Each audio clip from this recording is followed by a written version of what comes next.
bon début de la semaine à tout le monde de partout où vous êtes. Merci encore d'être attentif na kati ya chaîne na bino mwana Congo José Télévision 4x4 pour na kweba na kozwa kaba information ya maiko lekaka na kati ya mboka République démocratique du Congo.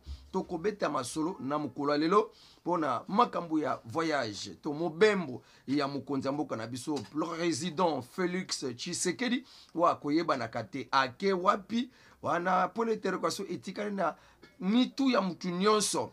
Alors, tu masolo, il y a 30e anniversaire, il y a commémoration, il y a génocide, nakati ya Rwanda.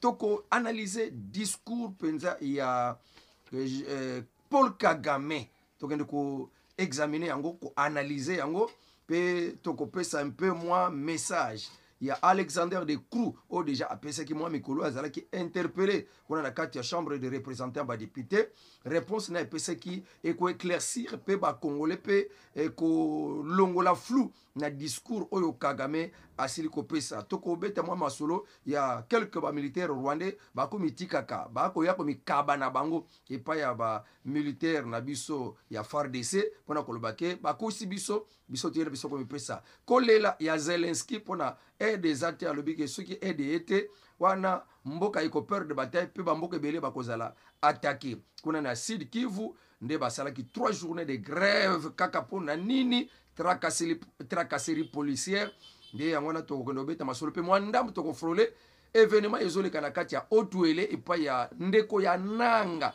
ba déclaration moko uti kuna ya penza ko sakana te ba société civile ya Nord Kivu basili ko senga ete ba ibana ko remplacer ba nyonso ba officier ba na bango improductif wana nde maito ko beta penza masolo na mokola lelo mais to bandana ko pesa mbote pa mutu nyonso oyo atungisa makana ye pona ko kotsa ka mega pona ko landaka ba émission na kati ya chaîne mwana Congo José Télévision na nzela ya José Matuvangwa pe mwana Manianga oyo kaka communément abenga maka mwana Congo mwana Manianga to bandi masolo na biso to bike mobembo ya chef de l'état et apinza ko pesa mpito pale na mitu ya batu ko yebate aza wapi ba mususu akende ki Rwanda ba chaîne ya RTBF kutu si ba lobaki déjà mais après ba zu correctif ba eko corriger et non le président Félix Tshisekedi ana Rwanda te nde babundi bundi aza wapi mais to yebi que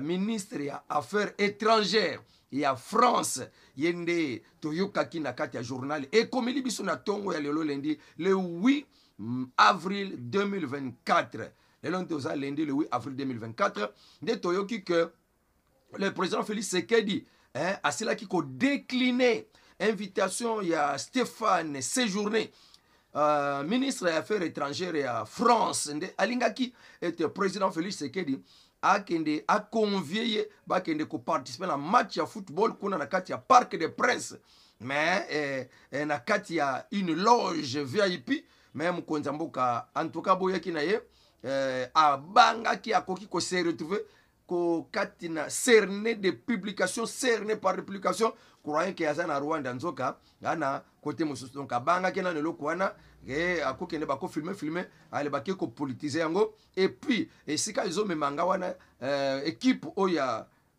Paris Saint-Germain eza équipe moko ba ko soutenir yango pa ya Rwanda et pa ya Paul Kagame oyo azokozwaka mbongo na nzela ya makila ya ba Congolais nde na tango wana président Félix Tshisekedi aboyi na ye c'est comme bamusuba bitungisi c'est kaza na France wana ngana pesa kaka information que ministre ya affaires étrangères ya mboka ya France nde a conviaki ye tokende ko participer na match ya football na Parc des Princes mais le président Félix Tshisekedi avait décliné l'offre bona kokima makambo ebele d'abord Paris Saint-Germain soutenu par le Rwanda ngana kende kotala na kotala eloko wana te et puis nakende na kati ya loge moko ya VIP et na cause la exposé criblé devant des caméras devant des journalistes bakoya kokosa na ngaki na Rwanda donc aboya ki na le président Félix Tshisekedi c'est que il faut déjà comprendre il est où wana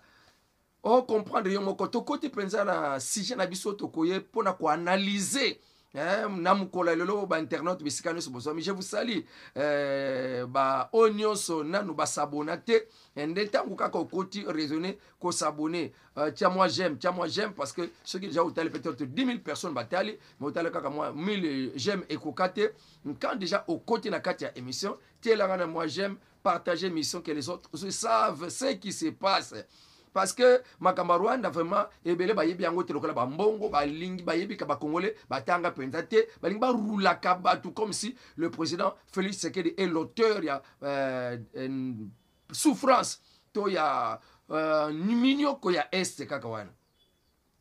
Alors, des milliers de vies perdues d'après discours ya Kagame na kati ya 31e anniversaire ya commémoration ya génocide rwandais salamaka en 1994. Na discours na ye, le président Paul Kagame a dit que des milliers de vies qui sont perdues dans le génocide et des valeurs a de la valeur pour le Rwanda. Milima batu ebele kufi na nzela ya génocide wana eza na valeur et pas ya biso na Rwanda. On ne peut pas être indifférent aux causes. On ne peut pas être indifférent aux causes lointaine du génocide. Nous y accorderons toujours attention. Biso toko bosa nango te, toko pretaka kaka attention ya makambo o ele kaka na kati ya génocide. D'après Kagame, ce que nous cherchons, c'est la solidarité, le partenariat pour contenir les menaces comme une communauté mondiale. Et loko tozoluka pona tozonga te na biloko wana esengeli tozala na bonne relation na bamboka ebele na kozala na bango ko vivre en partenariat na kozala solidaire na bango nyonso. Est-ce que réellement Kagame aza solidaire na bamboka oyo kangami na ye? Parce que kobanga na ye te pona tozonga te na ba makambo wana esengeli mboka na biso la solidaire pe e bana kozala na kati ya ba partenariat na bamboka ebele pona ko contenir eloko wana e bana kozonga sous d'après Kagame. Kagame exprime sa gratitude aux nations qui ont particulièrement contribué à la reconstruction du Rwanda après génocide wana. A félicité bango bamboka nyonso notamment Ouganda, a félicité bamboka nyonso wana. Il a également remercié le Kenya, Burundi et même la RDC qui avait accueilli des réfugiés rwandais. Donc atondi botondi bamboka nyonso yambaki ba ndeko nso bakimela la bamboka na bango na temps ya génocide en 94 bamboka wana yambaka ba réfugiés ya batuchi wana nde atondi bango botondi à reconnaître qu'il y a eu des réfugiés Tutsi bakenera bamboka bapaya. Rien ne peut nous arriver qui soit pire que ce que nous avions expérimenté. Et là, comment qu'on se koya la bisote kozala pasi koleka na oyo bisoto expérimenté. Nous avons déjà expérimenté ça. Et nous sommes une nation de plus de 14 millions de gens. Eh, talanan. Wana kutu kishasa pambat. Bisoto plus de 100 millions. Moi, je suis Rwanda, ils ont 14 millions. Qui ça ya pamba. Déjà. Hein? Mais, bomama kuna babenga ngo génocide. Or que déjà bakoufi na est pendant 30 ans. C'est presque déjà la population du Rwanda. Plus de 10 millions. Ya batu bakoufi na est pendant 30 ans. Et personne ne parle de génocide. Congolais bakoufi, personne ne parle de génocide, mais pour moi, on parle de génocide. Voilà Kagame a continué le discours. Notre nation a plus de 14 millions de gens, mais qui sont prêts à lutter contre tout ce qui peut nous faire retourner en arrière. Ce qui batu balingi kozong sabso na sima. Moi, je suis 14 millions d'abisso et côté les melabango. Notre pays ne sera jamais voué à la mort encore. Il a toutefois accusé la RDC d'héberger les FDLR à terre de génocide. C'est incompréhensible. Incompréhensif. C'est une forme de déni. Donc, déviation. C'est vraiment un crime en soi. Et le Rwanda les défiera toujours. Wana Kagame mutu azoloba na kati ya discours na ye. Ke FDLR azokamwa ndenge FDLR azokoba na kweberger ba FDLR eza déni, eza penza mabe, eza déviation, dérapage. Yango wana Rwanda akodefiaka biso kaka. Wana discours ya Kagame na kati ya 31e anniversaire ya commémoration ya génocide. Quelle parole, quel discours menaçant. Discours menaçant, discours moko ya kochuka. Donc, à ce moment-là, dans le monde entier, que je continuerai et continuerai à menacer la RDC parce que Bango Bazoko héberger FDLR inadmissible et ça délit et ça crime. La crise de l'Est de la République démocratique du Congo ravive le douloureux souvenir du génocide. Wana d'après Kagame. Wana ce qu'on nenge c'est quoi l'obéli que ba oyo basala génocide ba bomba ba tuchi ezande ba utu. Nde ba utu wana ba kimela na mboka République démocratique du Congo. Tant ba kimela awande bangwana ba FDLR. Pona Rwanda ba FDLR wana République démocratique du Congo azoko héberger bango. Nebite azo héberger bango na volonté ya yemoko ba buta Rwanda ba yana mboka Congo na volonté ya biso moko toto biso to vanda na biso to linga ke to yamba bapa ya wana ba na passe na mboka na bango to yamba bango pe komili biso problème. Nde okoyeba sikoyo ke ezala ngo plan déjà salama mutambu ba koti sa biso à tel point que pona tobi mala mutambo déjà passe. Qu'est-ce qui manque que tous les FDLR, tous ceux qui sont des réfugiés, sont venus dans refuge. Sous protection de la communauté internationale et la France à la tête. Bafongola couloir. Bayeba ki ke bato bazo kota baza ba intérêt baza ba FDLR, baza ba génocidaire, ba kotina minduki na bango, ils savaient qu'ils viendront, ils iront créer des troubles là. Yoka message à des coups, Premier ministre, pour comprendre que c'était un plan. Il est là, Kagame a comme s'en servir comme base, comme bouc émissaire, à côté de la Congo, à Nyokolaka, à la monde entier, que Congo a berger. Combien d'opérations, oui, Salama, et pas à Rwanda, pour na bomba FDL Rwanda. Tango Kabila les pères à côté avec les Rwandais, la première chose était tuer tous les Hutus. FDLR, Bazalaka Nakatia Est, et il y avait des massacres de Hutus, au lieu de la répéter. Peut-être les Hutus étaient plus tués que les Tutsis. Combien de fois? Et ce n'est pas la dernière fois. Tango Laurent Désiré Kabila a salaka opération Yakobeng Sabarwande tango bazo kota massacre de Hutus. Après même la terre ya Kabila le fils, il y avait aussi encore ba opération kaka ponako massacrer ba Hutus. Même la terre mon président Félix Tshisekedi a détaillé que même la terre il y avait des opérations kaka ponako éliminer Batouana ba FDLR ba Hutus bazana kati ya FDLR. Et aujourd'hui on en parle toujours. Que Kagame a utilisé kaka loko na lokola et côté linaye moyen na ya kokota la kanaka tamboka atali sakamukili que non il s'héberge les ennemis. Quelles sont les mesures prises na communauté internationale ou alukela biso li kambango pona ko silisa yango ko zongi sabango na mboka na bango. Il y a eu déjà des opérations comme ça. Bato bazonga, mais bato wana bazonga, ba utu wana bazonga, Kagame azwa bango, Kagame azwa bango, à côté sa bango na 1-23, ti atia bango na première ligne de front pour bakaya baya kokufa. Quels sont encore les FDL qui sont en République démocratique du Congo? Oyoko la communauté internationale, bayoka, que non, la RDC, ils ont hébergé, génocidaire. Le premier ministre belge avait été interpellé depuis le 4 avril 2024 dans la Chambre des représentants, il y a des députés.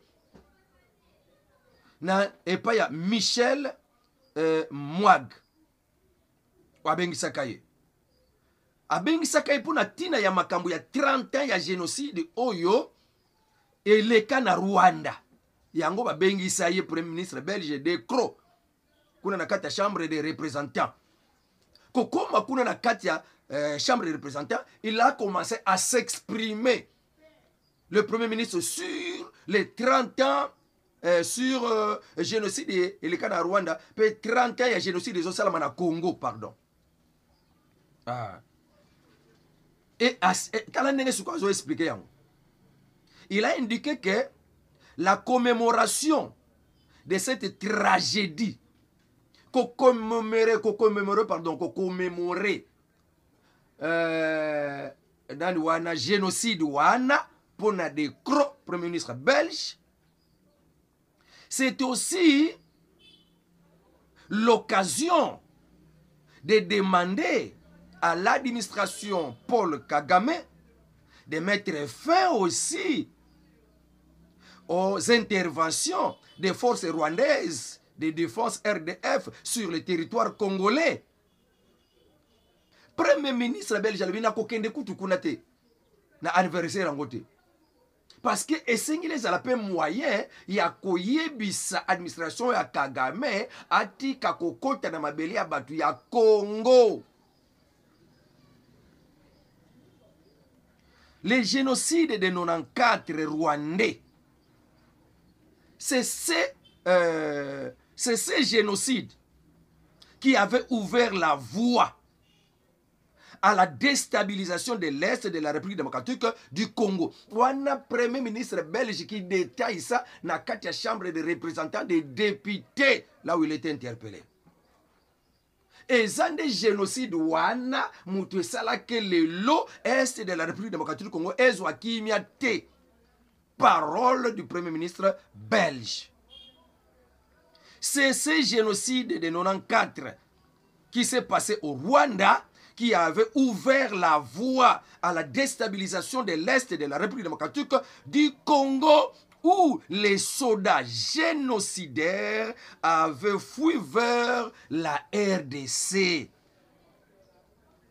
Nani a fongola nzela wana ayebisa Mobutu fongola bango nzela.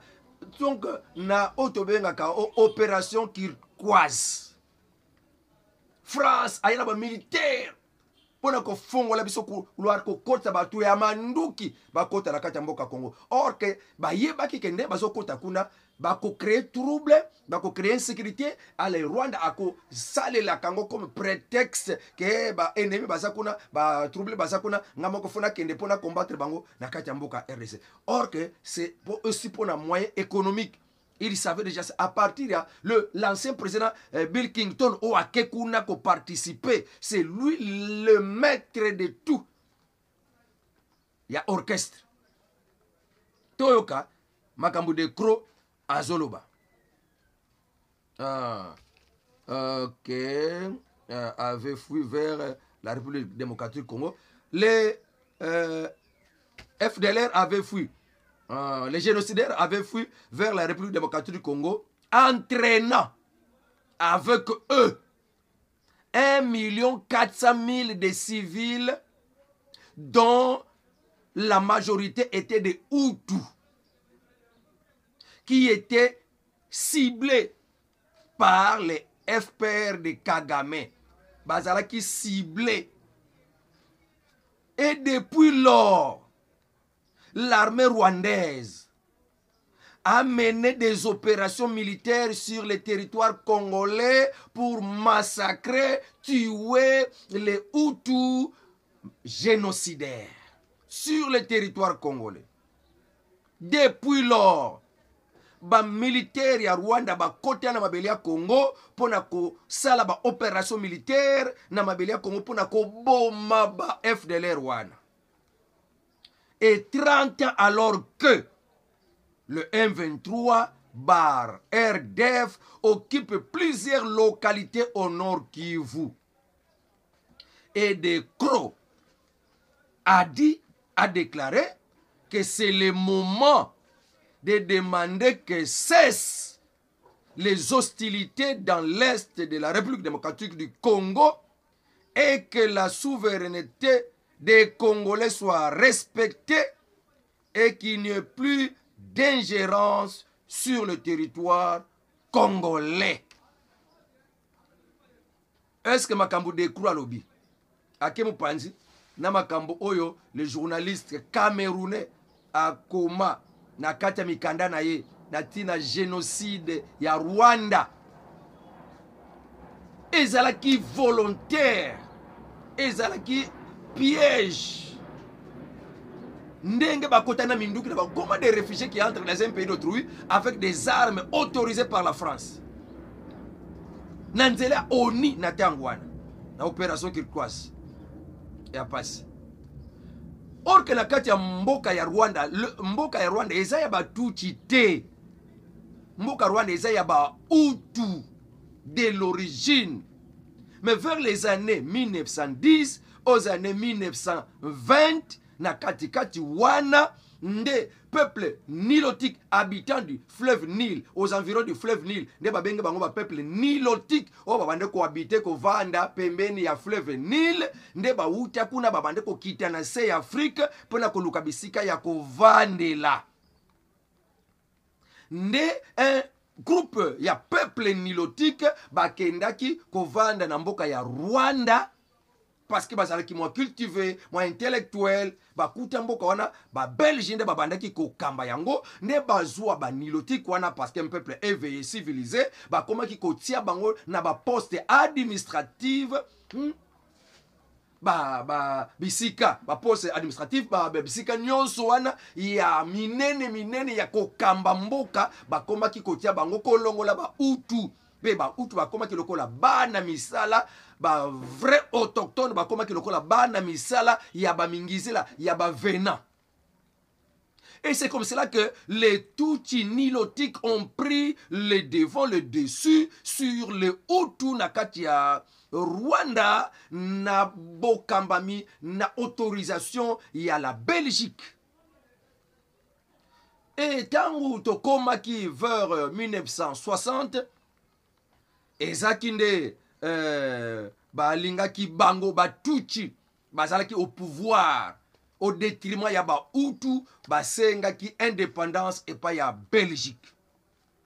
Nde ba Belge baye ko silika pona ndenge bango balingaki basenga indépendance ya Rwanda, nde bango moko ba Belge bake ko pikola ko kundola na kati mikanda manifeste ya Rwanda ko pesa secret nyonso ya Rwanda epa ya ba Hutu pona kolobake mboko yo ezalaka ya bino ba Hutu me Batutsi bavandela et révolté ba Hutu et même haine.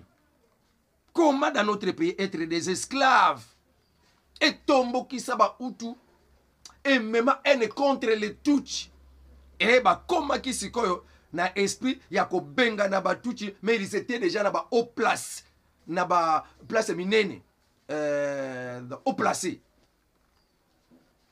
na ba bisika minene bisika ba ko bokamba mi mboka donc na koloba talaka français na lingala ezokota kuna on a posé ba corte to ba nite. Donc ba Hutu ba koma ki ba na misala bango moko ba Belge ba ko fongola ba Hutu tala makambo ndenge zali nde ba salalite nde ba ko zo bokonzi soki na ba 1959 ba Hutu ba ko longa ko zo bokonzi na revolte bazalaki nango déjà ndenge ba ko zo bokonzi ba maltraiter ba Tutsi po ba nyokola pe ba Hutu na mbanta ebele ba Hutu ba kima na bamboka mususu bon moi ba vivre na mboka na bango ezati ko boma bango.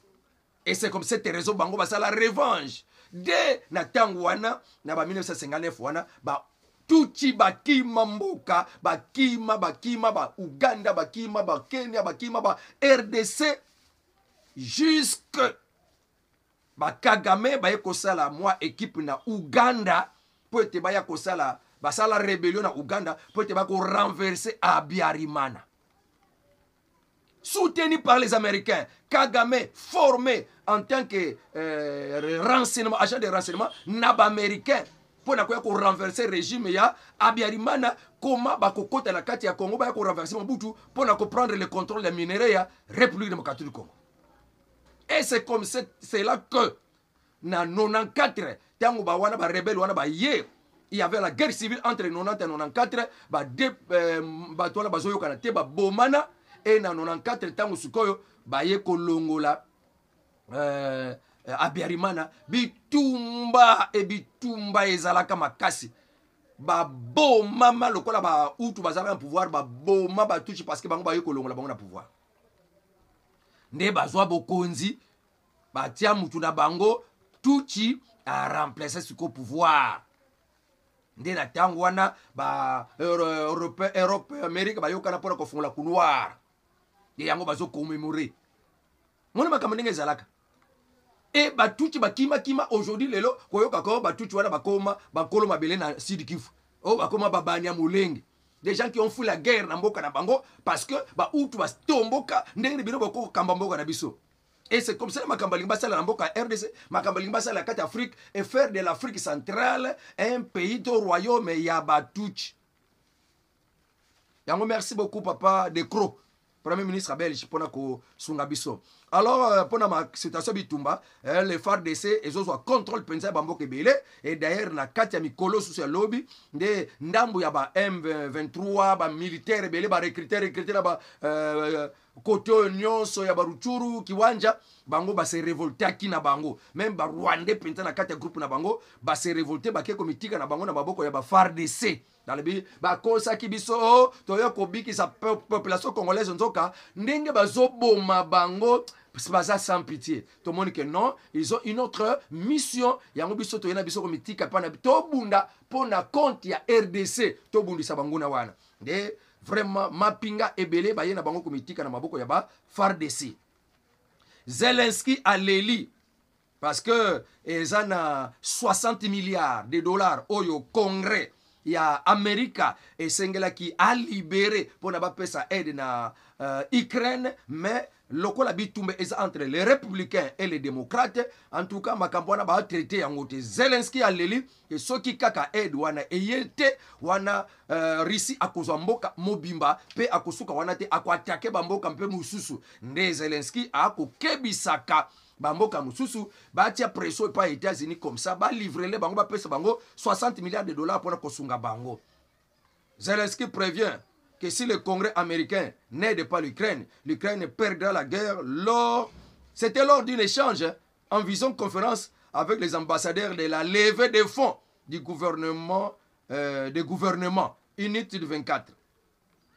Sans le soutien du Congrès américain, il nous sera difficile de gagner la guerre, voire même survivre en tant que pays. Wana Zelensky. Si l'Ukraine perd la guerre, d'autres États seront aussi attaqués.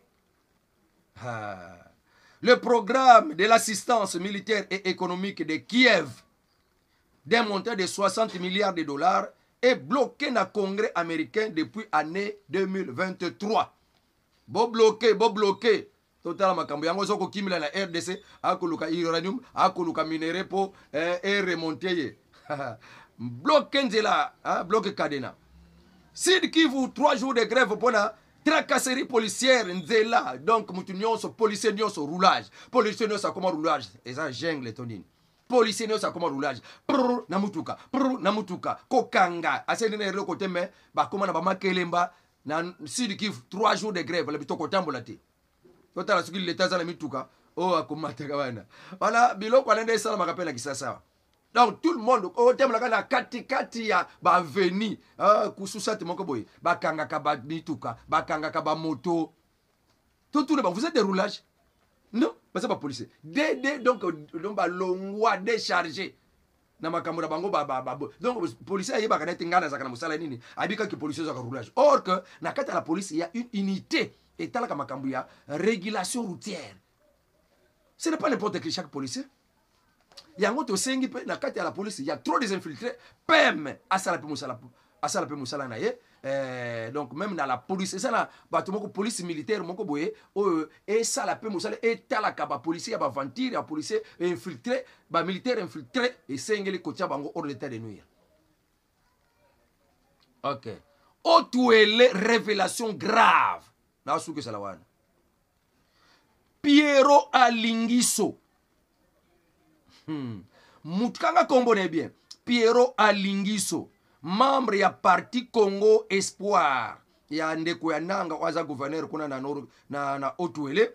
Ye aza secrétaire particulier ya Monsieur Boaz. O aza directeur du cabinet ya Christophe Baseane Nanga. Yende na kati ya forum na bango ya WhatsApp bazalaka nango a déclaré que aujourd'hui je parle comme un prophète. Si Christophe Nanga, gouverneur ya Otuele, ne passe pas gouverneur na élection ya 28 avril 2024, je vous jure que Otuele oyo bakoya ko imposer biso état de siège. Trouble kokota. Batindi linga message wana. abina kokomisa ngo baba konja mboka. Comment biloko mutazoloba nani ayebisi aloba?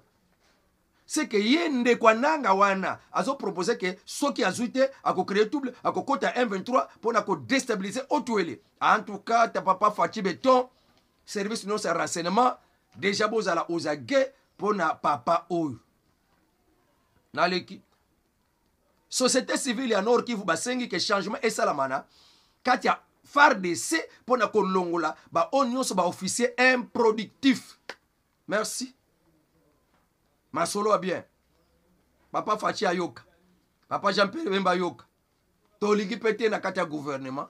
Ba infiltré bazala. Oza lokola. Mais osala kanango na konti ya. Ngono. Wana tobenga ka soki corbeau. Pembe noir. Non. Tobo yango. Avec Dieu, nous ferons des exploits. Au revoir. Et à la prochaine.